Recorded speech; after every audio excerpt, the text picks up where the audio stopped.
4,18. Como é que está o mercado financeiro? A Bovespa está caindo 1,32, com 121.947 pontos. O dólar em pequena alta de 0,02, estava andando de lado, segue andando de lado, né? Está cotado a 5,19, é a mesma cotação de ontem, só nas decimais é que passa para uma alta de 0,02.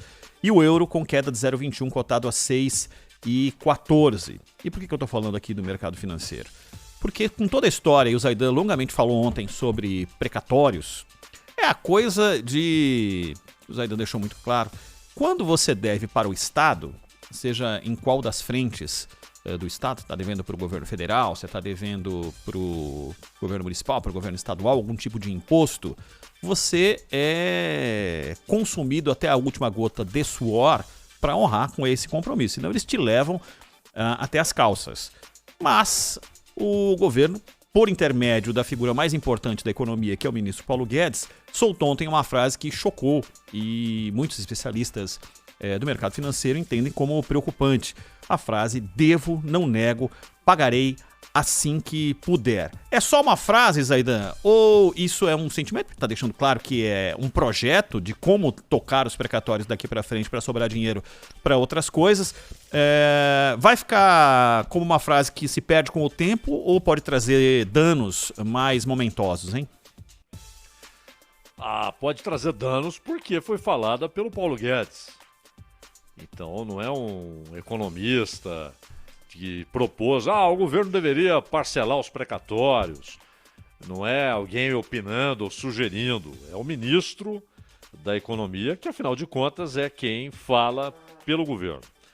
E é bom lembrar que o mercado muitas vezes é tratado, né, Ronald, como sendo um ente sábio e que é capaz de racionalmente lidar com as informações que recebe. Não é assim.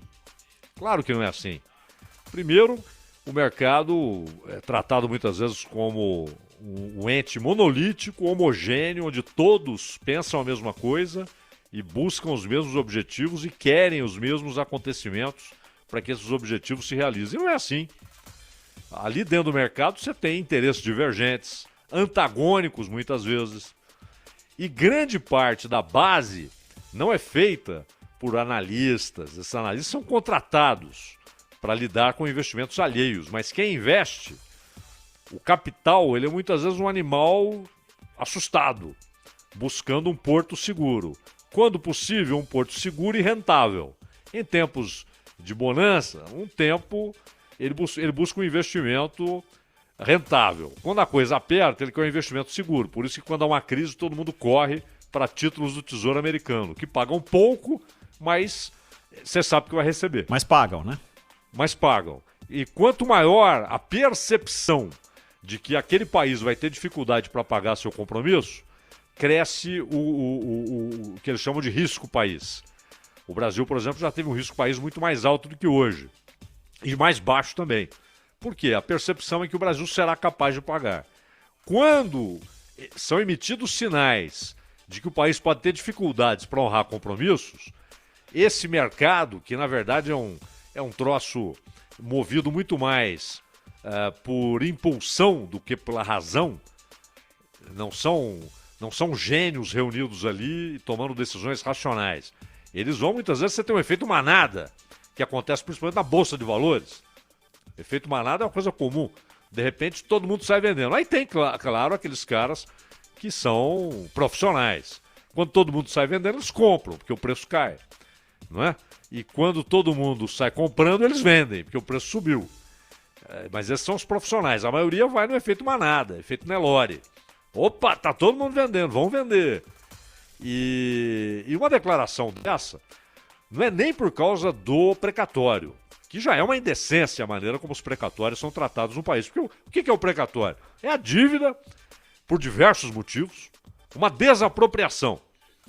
Então, em São Paulo, querem desapropriar ali 3 quarteirões, porque ali será construído uma estação de metrô. Um exemplo claro, Zaidan, as obras do Rodoanel, né, que no trecho norte teve desapropriação. Teve uma baita desapropriação e tem gente que não recebeu até hoje.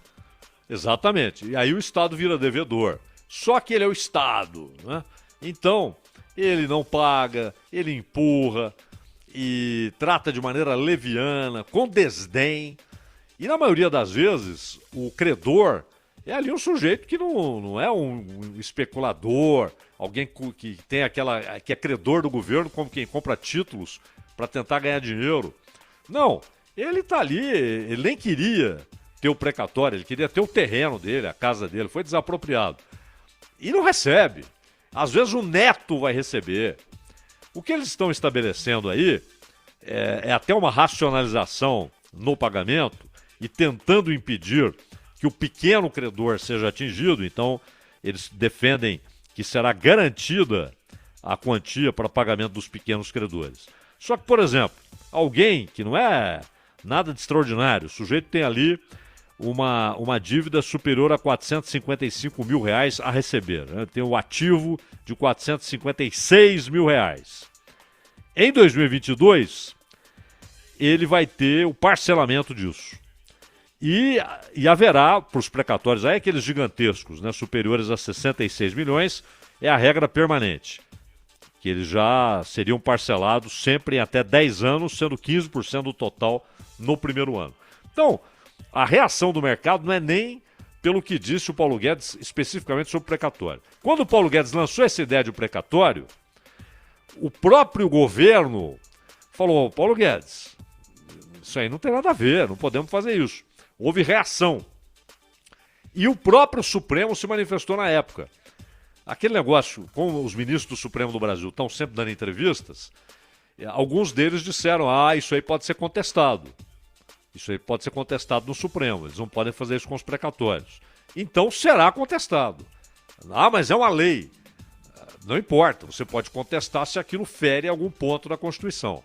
Se é uma PEC, só se aquilo fere o que é chamado de cláusula pétrea da Constituição. Mas virará discussão judicial. Mas o receio do mercado é que quando o Paulo Guedes fala devo, não nego, pago quando der para pagar, ele está usando uma ideia que pode se estender para outras dívidas do governo. Eu não acredito, realmente não acredito que o governo seria incompetente e irresponsável a ponto de fazer isso com títulos. Não vai fazer, porque o título é a fonte de refinanciamento do governo. O governo tem um rombo gigantesco, ele se refinancia com os títulos. Agora, então ele não vai lançar um recado desse, mas ele tem que ter mais cuidado, coisa que o Paulo Guedes não tem. Não tem. É comum ele falar uma coisa e 2 dias depois ele fala: não entenderam. Foi a história da empregada doméstica na Disney, foi a história do resto de comida, que ele queria dizer, na verdade, não é o que sobrou no prato da pessoa, mas aquilo que o restaurante não vendeu naquele dia e que vai vencer.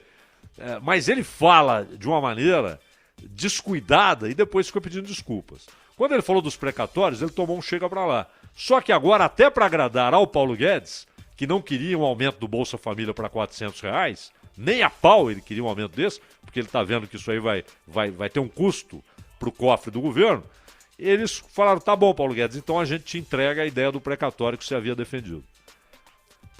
E por que eles querem essa injeção no Bolsa Família? Porque tem eleição, né, Ronald? Mas o objetivo, claro, e outra, um quadro que precisa ser modificado, revertido rapidamente. Apesar do governo dizer que não gosta de pesquisa. Aliás, o Congresso falou sobre pesquisa, que é um tema que a gente vai falar já já. Uma mudança em várias coisas, propostas que estão no Congresso Nacional, e tem alguns caminhos que levam a uma não divulgação antecipada na perspectiva de quem não quer que divulgue, né, sobre os mais variados temas dessas pesquisas.